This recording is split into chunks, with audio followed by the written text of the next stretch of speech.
it was my 45th general anaesthetic, 45th operation. So I remember somebody saying to me that you should never have a general anaesthetic in your life, and now I've had 45.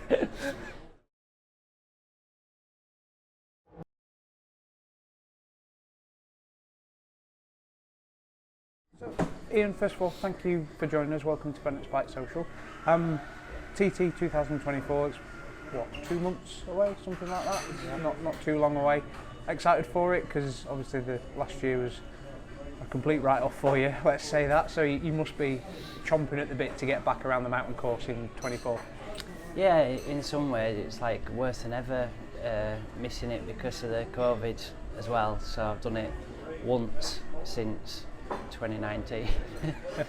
It's mental, isn't it? So yeah, it's been a long year waiting for it, and I've done everything I can to try and get back racing a bike and stuff, and it wasn't happening. So I've just done some track day stuff, and then started with Clive. Got out quite a bit on the bike this year, so we're getting there with it. How did the move, I say, back to Paget's come about? Because obviously most of your success has come with Paget's. The main success, shall we say, the 5 in a week came with Paget. So how did it all come about going back to Clive? Was it just to literally cycle over to Batley and ask him, or? Yeah, no, I didn't cycle this time. It was actually from the year before, to be honest. The beginning of 22, yeah. I went over and discussed a few things with him, and seeing where he was at, and my thought was to try and get back there, but he already had his 2 riders for that year, so that never happened. And then as that year went on, Davey did his move quite early in the year, so I spoke to Clive again, and but then I was in a different sort of situation because I'd had a stroke, so it wasn't quite as easy as setting somebody on. So yeah, it took a little bit longer. I think everybody needed to know that it was the right thing to do, and Clive needed to know it was right for everybody. And so yeah, it took a little bit of time through winter, and we had to go on the bike.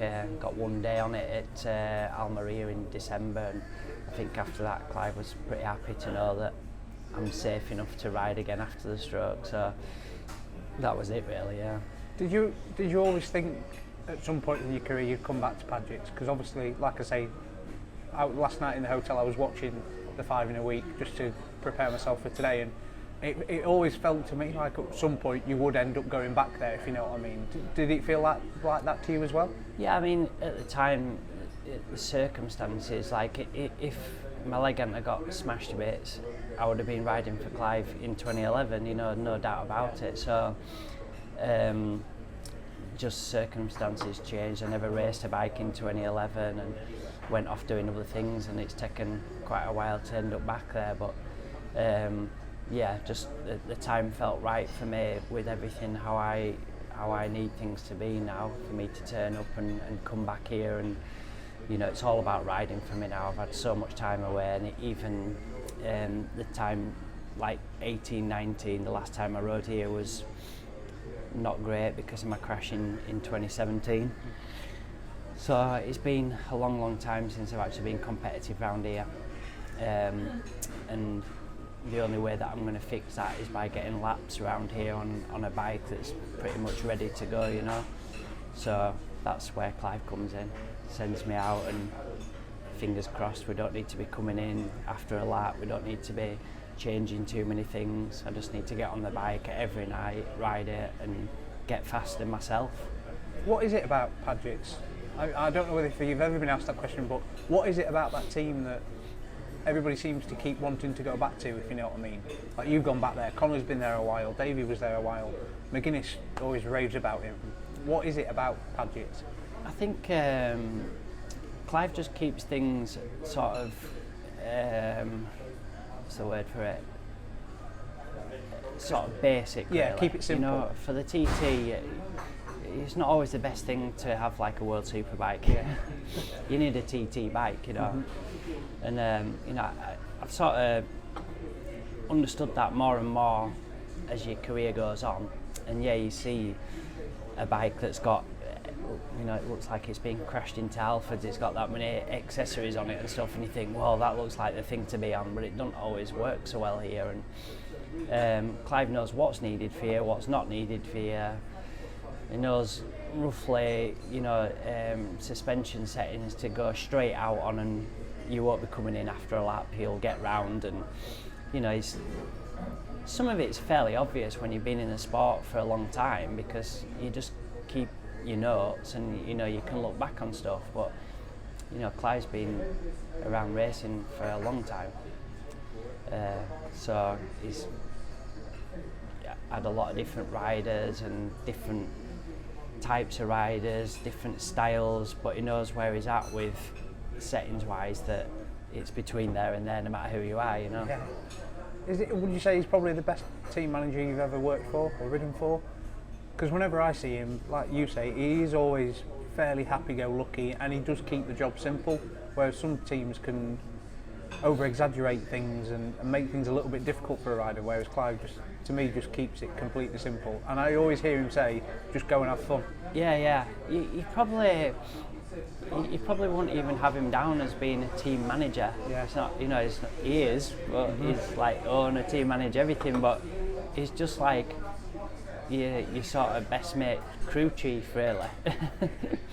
So yeah, it's obviously the team manager thing is totally different, because every team you ride for, the team manager's role is totally different depending on how they want to run their team, you know. So sometimes you have a lot to do with the team manager, sometimes you don't have a lot to do with them. So. Like I mentioned just earlier, I was laid last night in bed watching the 5 in a week. Just talk to us about that, because it's what, maybe 14 years ago now.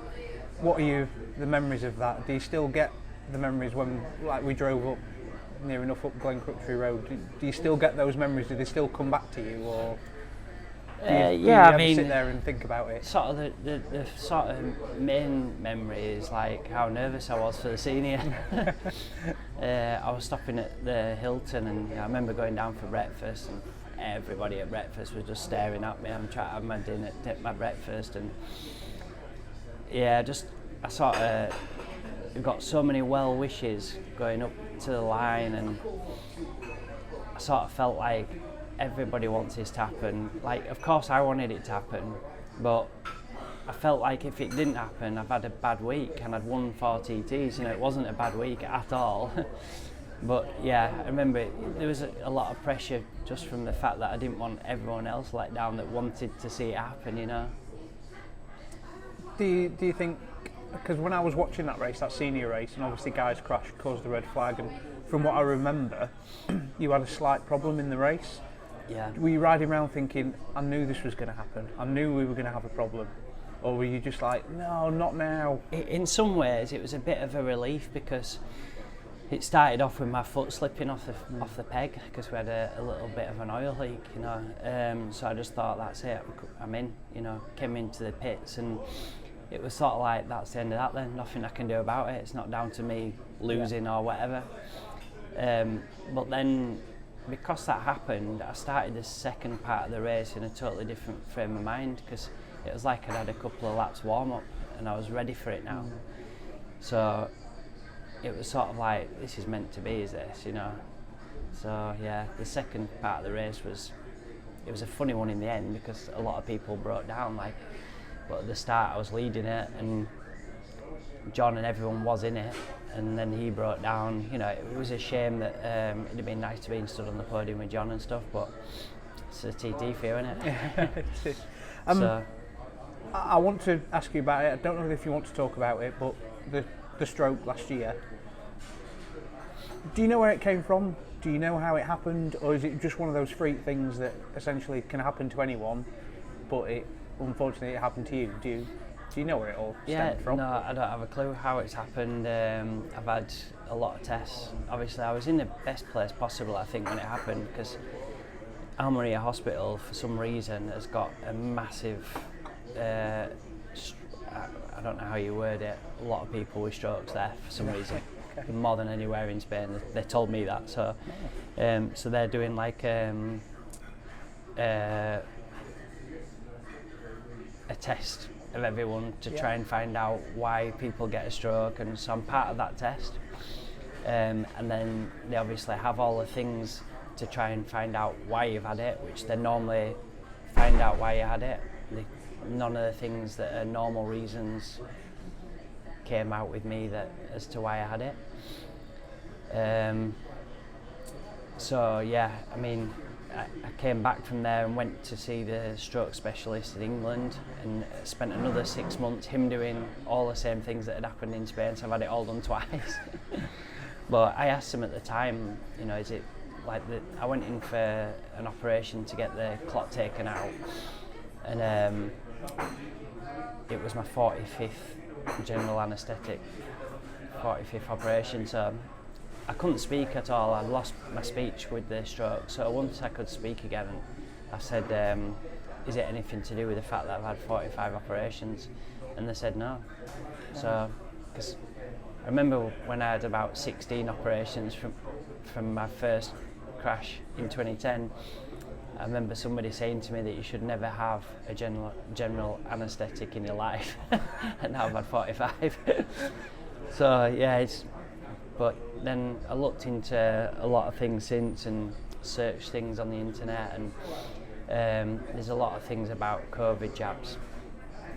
So yeah, I think it's a tricky route to go down because people make stuff up, and also maybe some people in the health world don't want people to know what's happened with the COVID jabs and stuff.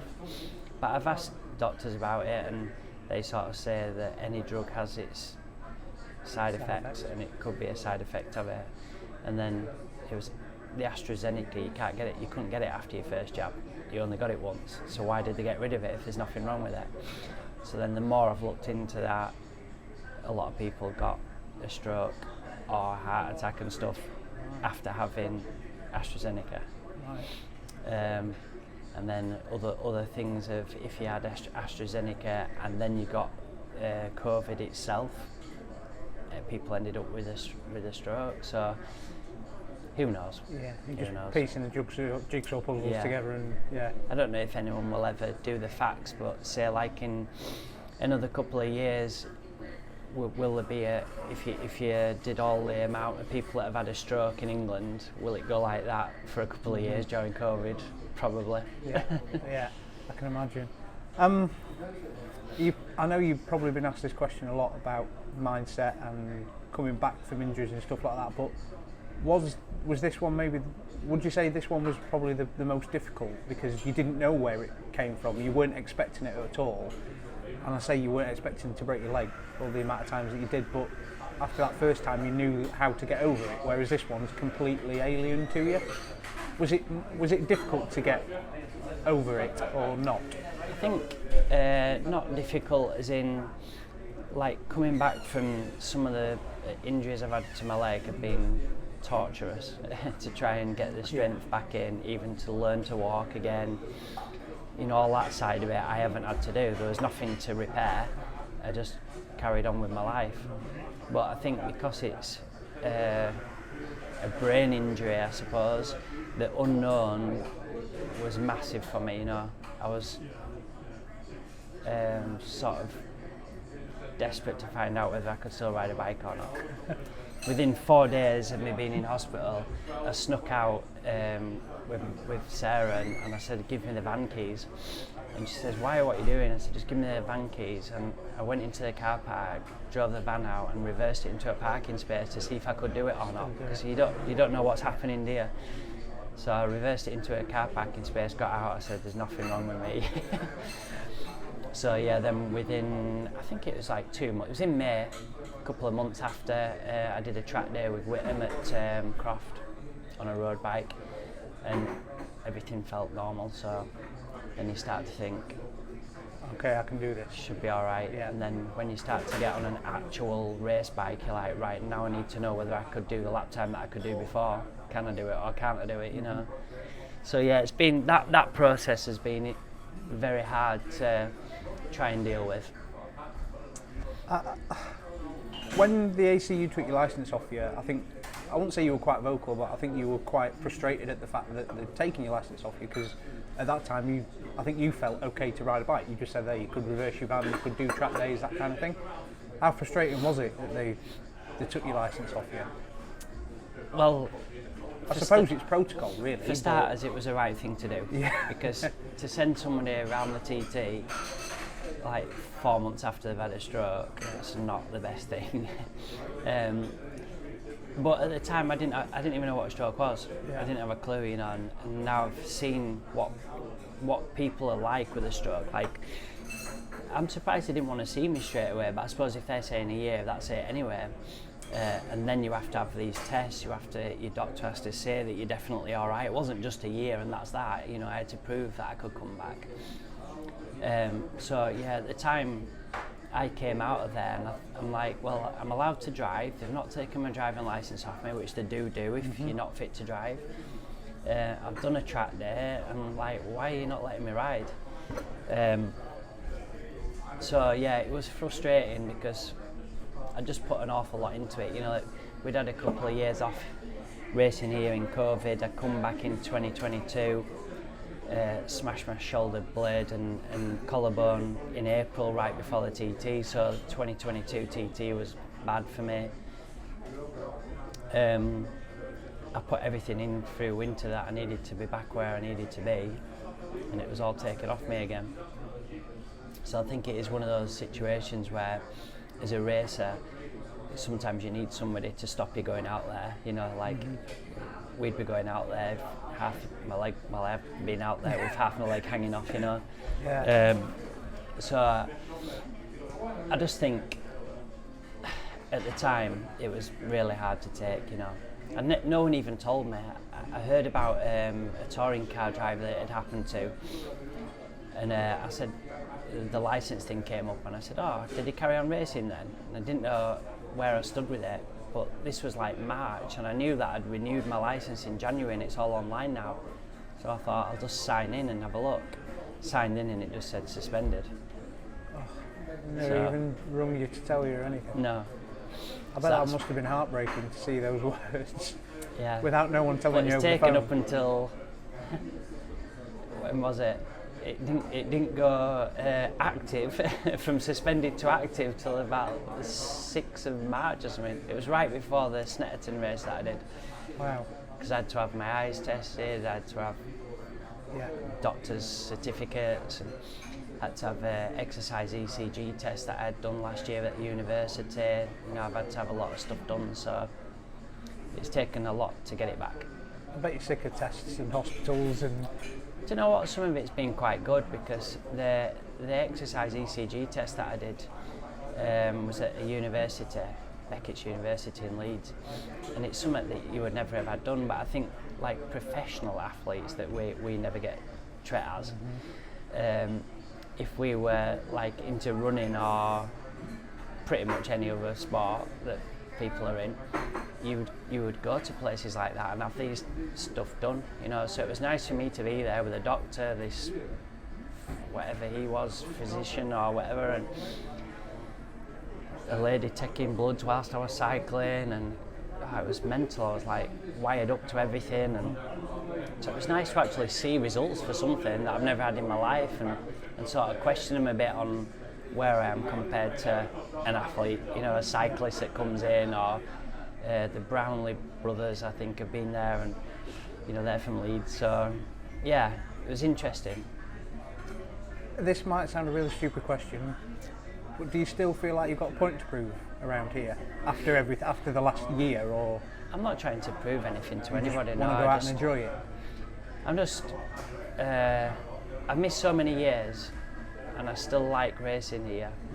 But I only like racing here to win, you know. And I know loads of racers say, oh, I'm here to win, but like when you've won 16 TTs, a podium's nothing to celebrate about. So like 4th place, 6th place, 7th place is definitely nothing to celebrate.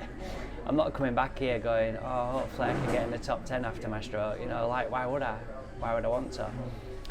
But I also know that having ridden once in 5 years, it's pretty unlikely I'm going to come back and win this year. So I just need to come round, make sure that I still enjoy riding here, and get to a lap time that I know, right, another year I should be able to get myself back to a stage where I can try and win again. You know, I've done this before, and it took 4 years. So like after 4 years, a lot of people would have given up and thought this ain't happening. But I knew all the way through each process what was going on, why I did that lap time, why I did whatever, and it came to again for 3 years, you know. So it'll either come to or it won't, and that'll be the end of me racing here. If it don't come to, if it does, it'd be nice to win again. Is it? Have you got like a photo from at home of like that you look at and it completely motivates you? Like you just said there, it's going to take you. The last time it took you 4 years. So do you look at something at home and go, I know I can get back to that? Not photos really. I mean, the only thing you can really relate stuff to, which is what I've been doing through winter, is a lap time for something, you know. So when we've been out in Spain and stuff, I think if I can get back to a lap time I've done there before, for me at the moment, that's all I can do, you know. To go, obviously they've gone faster than I've ever been now. So for me to go faster, I need to get to where I was first. So can I ride how I did ride? Mm-hmm. So, you know, looking back at my standing start lap in 2016, 8 years ago, you know, I did a standing start lap on a superstock bike of 133, and I think there's only 3 people that have gone faster than that in 8 years. So, you know, when you've got things like that, you think, surely I can do that again. And if I can do that again, the track's got better in 8 years, the tyres have got better in 8 years, the bike's got better in 8 years, so then the rest should come. So that's all I can keep my mind on, is you need to get back to at least where you were. And obviously in 2022, you know, I was nowhere near that. I didn't even do a 130. I've not done a 130 for 8 years. All those things in your mind going, once I've done a 130, I can then progress. Yeah, I mean, it's just like small building blocks. Yeah, I know why I didn't do a 130. Yeah. If I didn't know why, you know, if there was no reason, like in 18 when I came back after the crash on the mountain, I shouldn't have really come back in 18. I had my frame taken off early. Just before the Northwest, I was on a walking stick to get to the line. Really struggled with the bike. Couldn't stand up on the pegs or anything, did 128 something, couldn't go any faster. Mm-hmm. Then came back in 19, had the crash, first night of practice, pulled in every race. I think I finished 1 race. And then we had 2 years of COVID, 2022, shoulder, other issues, bike-wise and stuff, but you know, I did 129.9, that was where I was at, couldn't do any more. You know, you can't just ride around this place if everything isn't right, you know. So, yeah, I know the facts and figures, but you've still got to do it again. Yeah. What is it about, McGuinness has just said that you're going to ask the same questions of what is it about this place that brings you back, but what is it about the Isle of Man TT that you love so much to ride around? What is it? Is it just the fact that you're on a completely closed road and it's just you against the clock? Is it that? Is it just the sensation of it? What is it? I don't know really, to be honest. I think what's come a little bit different for me, with whether it's injuries or age, I don't get as excited about coming back when I'm not on the bike. Like, it'd be really easy for me to go, I've had enough in winter, I'm not really bothered about it anymore. I'm working, doing whatever I'm doing, and I'm not really bothered. But then as soon as I get on a bike, I love it. So the only thing I can think now is when I start thinking I'm not really bothered, just think, remember what it's like when you get on the bike. So, you know, as soon as I got on the bike this time out in Spain, I just loved it. I was like, this is why I do it, you know, I love this. So that's sort of the thing that I have to keep in my mind for the TT. You know, it's easy to pack in. It can be really easy not to come back again, and a lot less stressful for my family as well, you know. Put a lot of other people through stress. So yeah, I just think when I'm here and everything's going good, I remember coming over the mountain for my first TT win back after 2010 in 2015 on the 600 and just coming up the mountain, I had quite a bit of a lead. Just thinking, oh man, I'm leading the TT again. You know, it just felt, Okay. yeah, it's just the weirdest feeling ever. I remember coming out of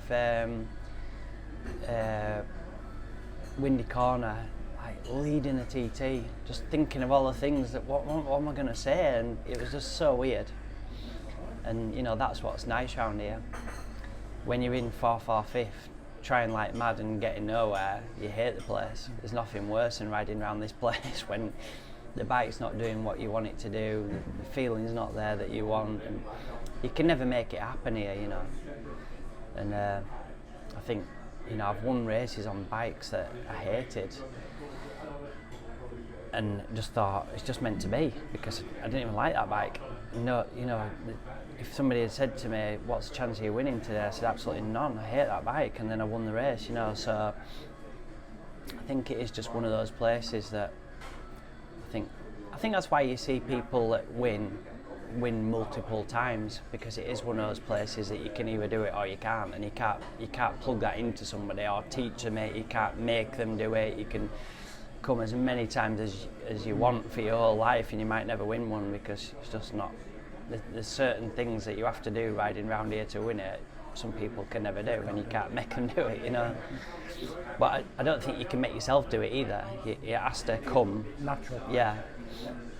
We have a closed Facebook group, and I put out that I've got a busy day today, and you were the first one that we were coming to see. And has anyone got any questions? And one question is, out of the 16 wins that you've got, which do you class as the best victory?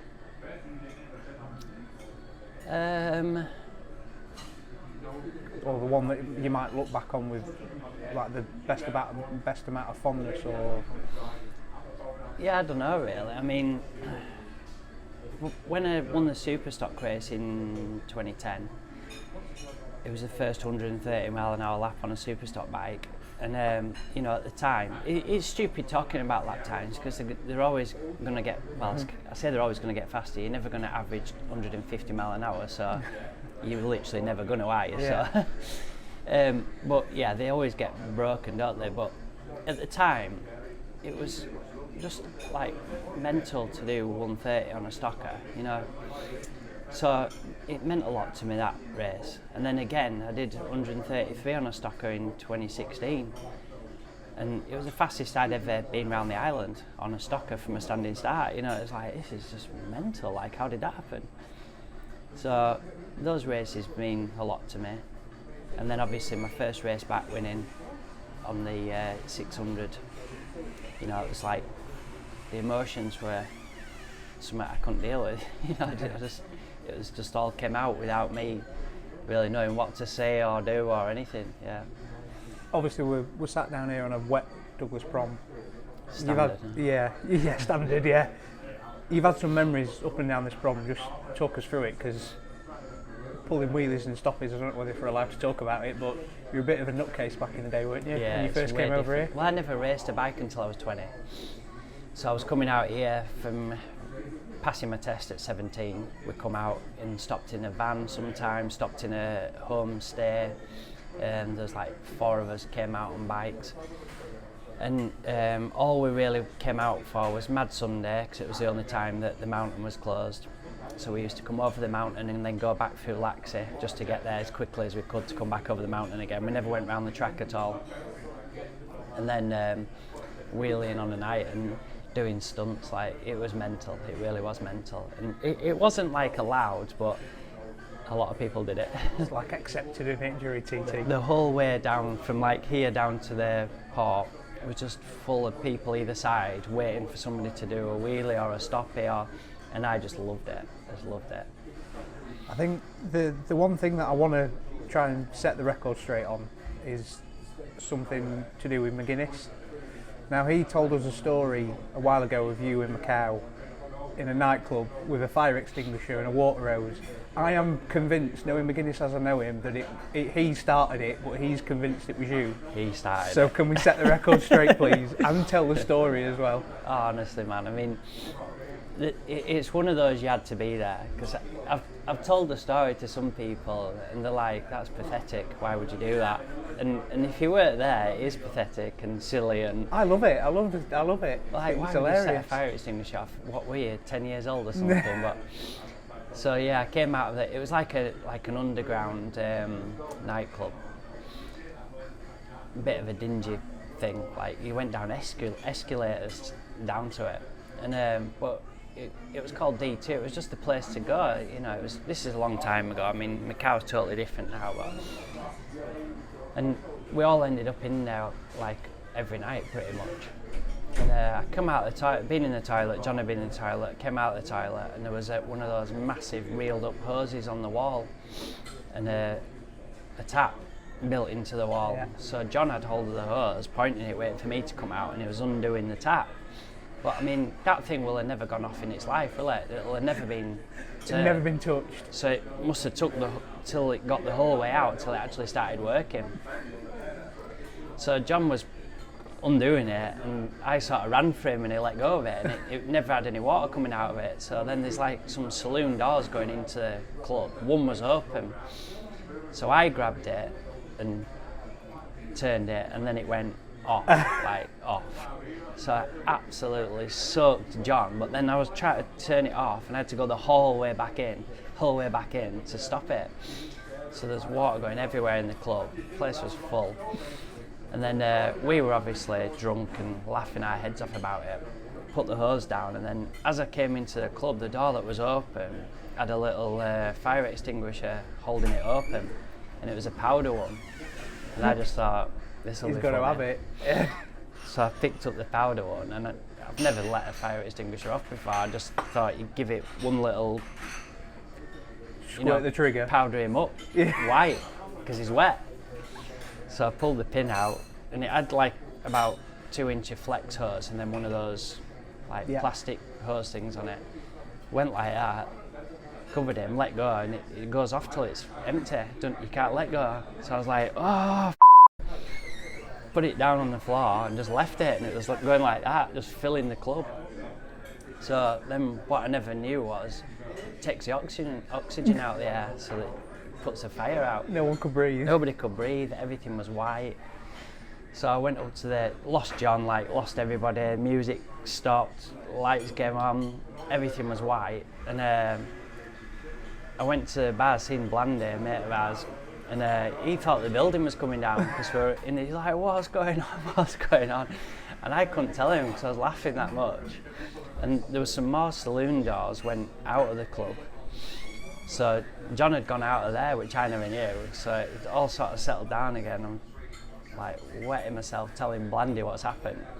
And we turned round, and John just kicked this door and walked back in. And he was like white as a sheet. So one of the bouncers just whacked him straight on his chin, thinking it was him. And then we both tried to run out of the place, but I tried to run backwards up the escalator, and it was a long escalator, and obviously John wasn't going to run backwards up an escalator. So we ended up outside. Oh, it was, yeah. So it was him that started it? He started it, 100%. Thank you. He 100% was saying it was your fault, but no. I was convinced it was his fault. Him and Stuart Easton started everything, and then I got involved, and then they blamed it all on me. Is it one of those things like when you're at school and you tell your mum that you're in trouble? I'm telling you, Mum, it wasn't me, it was him. That kind of thing. Us three ended up in front of Mike Trimby a few times, like school kids. Yeah. I'm sorry. Thank you for that. It's when he told me a few months ago, I was wetting myself.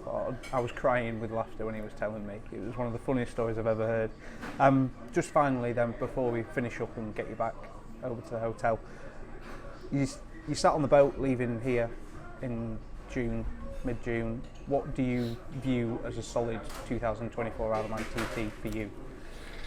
Like I say, position-wise are irrelevant, because there's only one position that I want to work towards. So it's more down to lap time, which also you can't really just say a lap time because it depends on the weather and everything. You know, in 2017 I won the Superstock race on exactly the same bike that I won it in 2016. I did 133 to win in 2016, 131 to win in 2017. So you can't really put a lap time on it. I just need to be within where I think I need to be for my first time back to the leaders, to think, is it there? Can I come back next year and try and bridge the gap, or am I wasting my time?